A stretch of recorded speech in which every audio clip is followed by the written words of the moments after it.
Hello everyone, I'm Neverdot. Welcome to my channel. Welcome to this week of the Neverdot comic.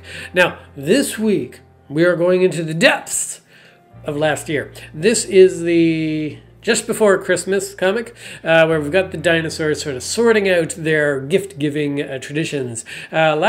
Previous year, I think it was Secret Santa or something, but this year I was just thinking about the pandemic crunch, because I definitely did not go Christmas shopping this year because too difficult, pain, I don't know, I can't shop without seeing stuff. So I just didn't buy anything. Didn't really have anybody I was going to see. So boring Christmas, I guess. No need for presents. But also there's that financial crunch. A lot of us maybe don't have the means to get presents. So that's what's happening to our Agent Baseball here, the Stegosaurus. And a Stegosaurus guy is a little bit cash crunched. Now, he usually blows his money on vacation. You'd think he would have more money now because he's under lockdown, but he's a time traveler, so he doesn't get stuck in any 2020 quarantine. He can just hoof it over to 1987 or something where it's really nice. So he's probably all broke. But this is intended to be a parody of the Feel Good comics, which I mentioned in the previous week, last week or something. And yeah, I posted this on Reddit, and then I got a comment just citing they didn't understand the point of Feel Good comics, and I agree. I understand the point of Feel Good comics. They feel good, and that's why people like them, and they want the serotonin. Serotonin is good. But that's not for me. I'm not targeting specifically just serotonin hits. It's a nice icing on the cake, but I also want cake and maybe bacon or something. But this is a poke at those comics.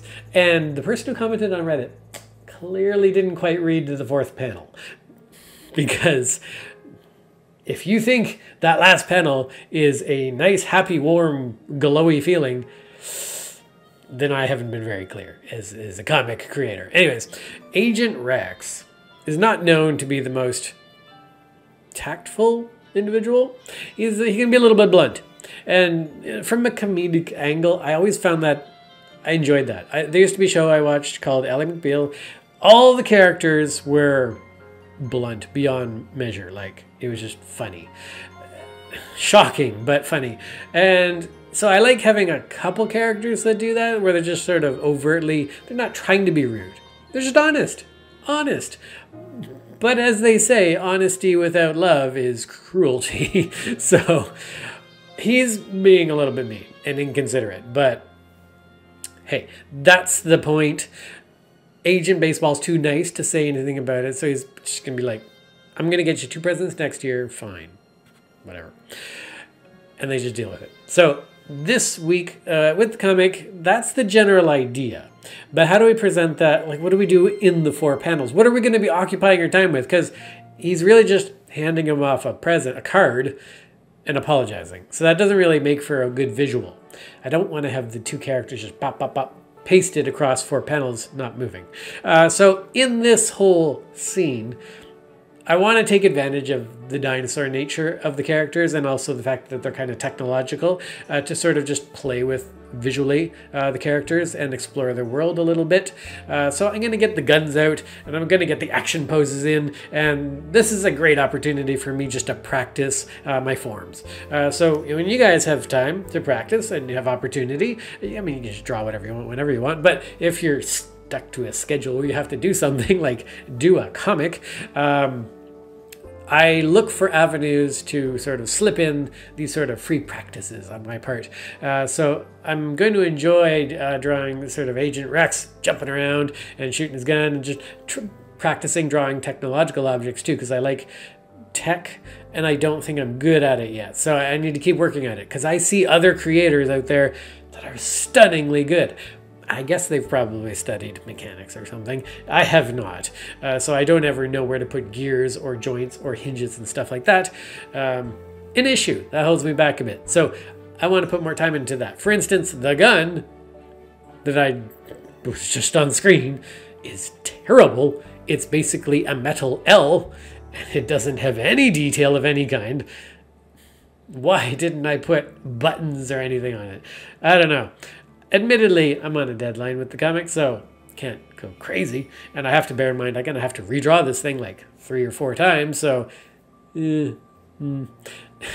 kind of probably should have put... I never know how the T-Rex is going to be pulling a trigger, or if he pulls a trigger. I feel like they have different mechanisms for projectiling their gun. I don't know how you say that. Making a bullet leave the gun.